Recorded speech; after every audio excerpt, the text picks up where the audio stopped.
It is a sport that we love with all our hearts. It is a sport that often lifts our spirit and sends it plummeting, taking us on a roller coaster ride every year.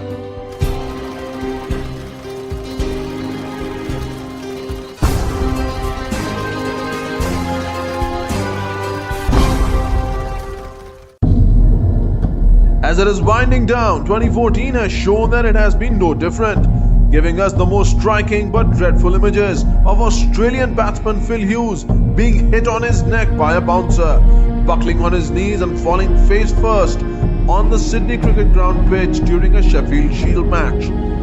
He had split a vein and, despite the best efforts of doctors in the ground and in the hospital, lost his life.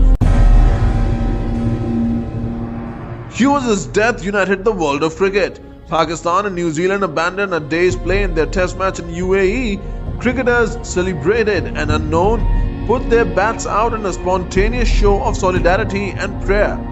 India agreed to reschedule their test series in Australia, and even the world's political leaders were moved to be among the mourners.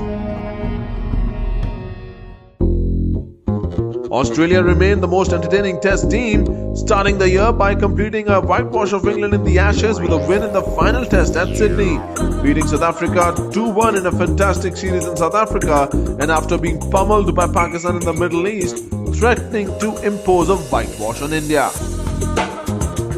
Sri Lanka had a historic test series win in England, both tests going down to the wire and leaving few fingernails in shape.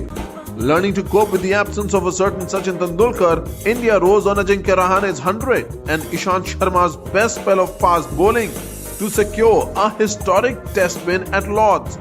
But it was the only achievement for the Indian team that struggled through 6 defeats. By getting a century off just 56 deliveries against Australia in Abu Dhabi, Pakistan captain Misbah-ul-Haq equalled Sir Vivian Richards' world record for the fastest 100 in tests. Yet, viewed from a larger perspective, Sri Lanka's Kumar Sangakkara, Angelo Matthews and Mahela Jayawardene, Pakistan's Yunus Khan, New Zealand's skipper Brendan McCullum and Australians David Warner and Stephen Smith covered themselves with glory by scoring more than 1,000 runs in tests this year. Yet, the outstanding effort was by Michael Clarke, who braved a shoulder injury in scoring 100 at Newlands in Cape Town that set up a win for Australia. Even a fantastic rearguard action by Faf du Plessis and A.B. de Villiers as well as Vernon Philander was not enough for South Africa to escape with a 1-1 draw in the series. Ryan Harris's twin strike, Dale Steyn and Morne Morkel saw Australia win the test with 27 deliveries left. Sadly, because of a dispute over player contracts with the West Indies Cricket Board, the team from the Caribbean did not complete the scheduled itinerary in India and departed prematurely. As the teams got on the home stretch of their preparation for the ICC Cricket World Cup 2015, the year 2014 saw some astounding performances, with Australia taking the pride of place at the top of the ICC ODI team rankings ahead of India.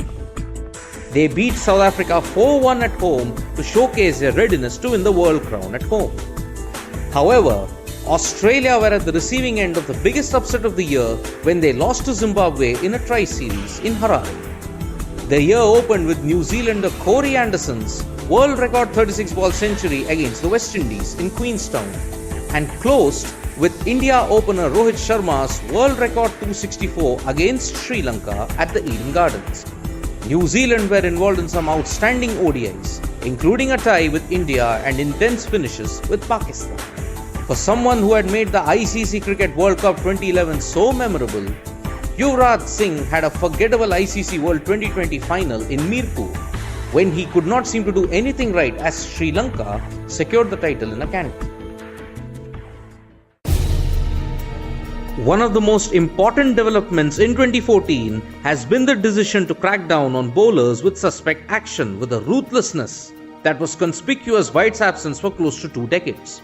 It left the likes of Pakistan off-spinner Saeed Ajmal with 178 test victims under his belt, West Indies spinners Sunil Narine and a whole lot of others scurrying to rectify their actions. Off the field, the takeover of the International Cricket Council by the Big Three, India, Australia and England, as well as the public interest litigation featuring the BCCI and its T20 offshoot, the IPL, have been followed with a great deal of interest. India's N. Srinivasan took over as chairman of the ICC under the new dispensation that aims to provide a greater share of the revenue to the big three, while promising more revenue to the other members too. The Supreme Court has made some caustic observations on the functioning of the BCCI and its president in exile, N. Srinivasan, forcing him to step aside and let Sunil Gavaskar be the BCCI interim president IPL and Shivlal Yadav the BCCI interim president non-IPL. Mr. Srinivasan has tried a couple of times to impress upon the Supreme Court to reinstate him as BCCI president, but the judges have been unmoved. IPL 2014 passed off without incident, but the 2015 edition will face the massive challenge of having to regain credibility. Talking of match fixing, the England and Wales Cricket Board's decision to impose a life ban on New Zealand's Lou Vincent after a confession and a transcontinental effort was a welcome one and hopefully will help cricket emerge as a clean sport. Kevin Peterson with the tell-all book continues to hope that England will recall him sometime, but England and Wales Cricket Board Managing Director Paul Downton has ruled that out, despite the selectors sacking Alistair Cook as captain of England's one-day international squad. International cricket could be poorer without the presence of players like Peterson, Graham Smith, Jacques Kallis and Mahela Jayawardene from Test. Come to think of it, it is Phil Hughes' death that shook us the most. Indeed, cricket took us on a roller coaster ride in 2014, lifting our spirit and sending it plummeting. Indeed, it is a sport that we love with all our hearts and will continue to.